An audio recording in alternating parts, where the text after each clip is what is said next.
Thank you all for choosing to attend this session. Today I want to talk about why we can't wait to collect foreign digital content and how we can create sustainable, ongoing relationships that preserve vulnerable material for the long haul. My name is Pahl, and I'm the Digital Curation Librarian at the University of Alabama at Birmingham. I joined UAB in 2023, and I primarily focus on managing our digital collections, acquiring new materials, and ensuring public access. And as part of that, I do a lot of outreach. We're going to start by looking at how short our window for collecting digital content is and why waiting can mean permanent loss in the long term. Next, we'll discuss why outreach is so important. And then we'll explore how to build sustainable relationships so collecting continues year after year and isn't just kind of a one-time event. So I'm sure everyone has heard the expression, once it's on the internet, it's there forever. But I think we all know by now that that is not actually the case. 38% of web pages that existed in 2013 are gone, and 54% of Wikipedia pages have a link in their references that no longer exists. And this isn't just happening to kind of small web pages or websites. Just last year, the MTV News website and archive was suddenly shut down and deleted. There was no warning, no preservation plan.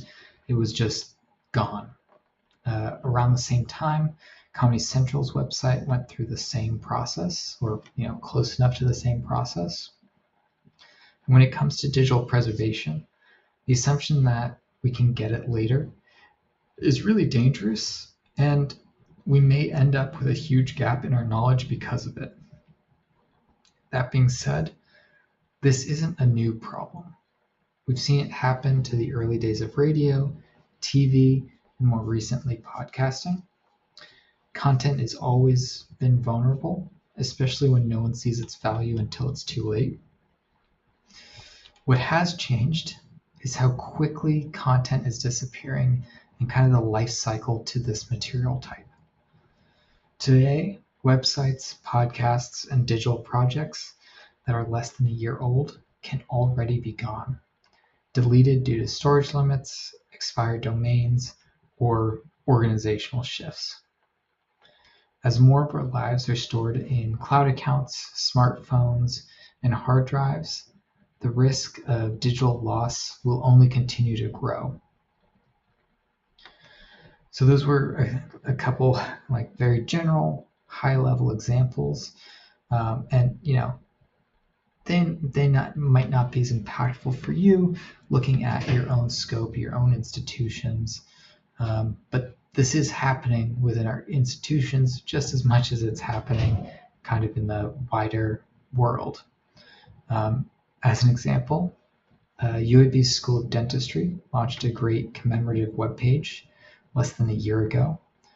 It includes a lot of great information about the school's history, but UAB is undergoing a website overhaul, and in that process, this page will almost certainly not survive that migration and will get deleted. This is something we've seen happen before. The university's 50th anniversary page was taken down just 3 years after it was launched. No archiving, no preservation plan, but fortunately we were able to crawl it before it got taken down. And usually as this migration or this update to the website is happening, pages will essentially change overnight with no notice. So this is definitely happening within our scopes just as much as it's happening out into the wider community. If we want to avoid having a massive gap in our historical record, we have to adapt to this changing landscape. Our archives and our collections are full of scrapbooks, letters, journals, photographs, and legacy media, but most of those mediums have now been replaced by emails, text, social media, digital photos, and cloud storage.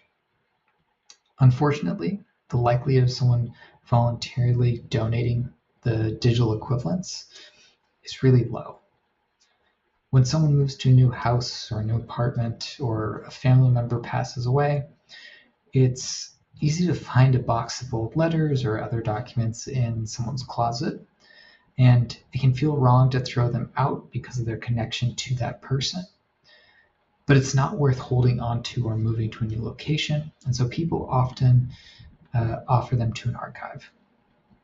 Unfortunately, there really isn't an equivalent moment for digital content. Cloud accounts are easy to move. Deleting content can take a single click. Devices get wiped and passwords get forgotten. Even if a family member knows about different accounts, they may not have access to them, or they may feel overwhelmed trying to sort through someone's entire digital life, especially when they're concerned about that person's privacy, financial information, or personal information. And kind of more than anything else, people simply don't think of their digital files as worth preserving or historical. They assume archives don't want kind of recent or everyday content. And so that's why taking an active role in collecting digital content is no longer optional, it's essential. But it can be hard to know what to pursue.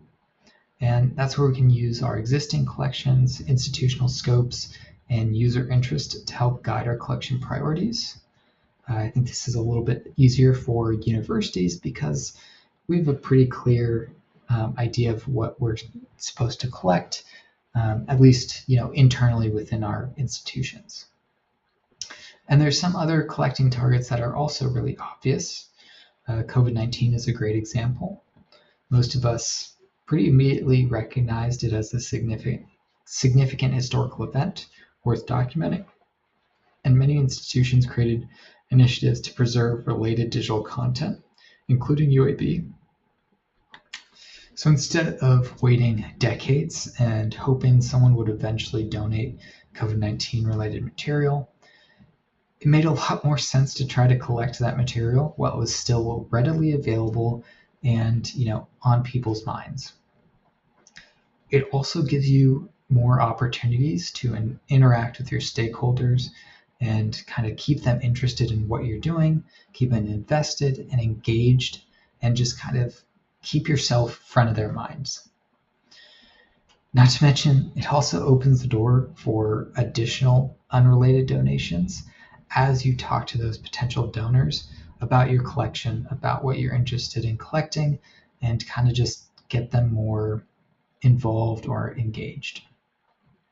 You can also be a lot more selective about what you accept because there's a lot more material floating around at the time. One of the major advantages that we have when it comes to digital content is that donors don't have to part with anything. They can keep copies of everything they donate.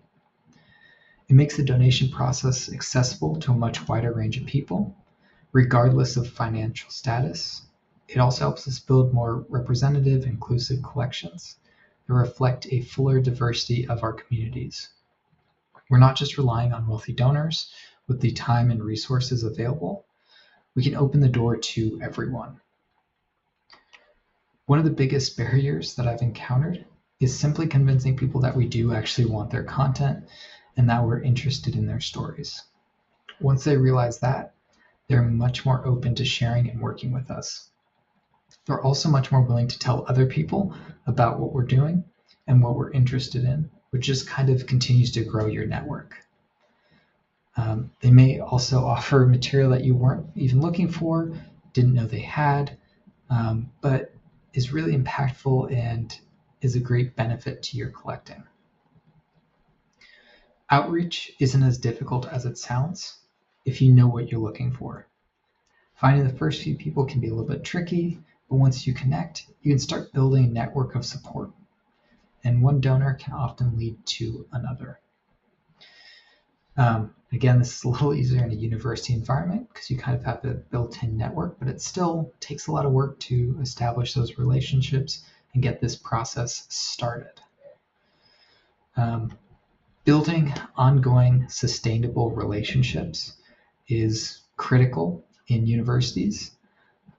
One-off donations are great for kind of catching up and getting that like backlog of material, but building recurring deposits into donors' workflows will reduce your workload. It'll keep the process simple for donors.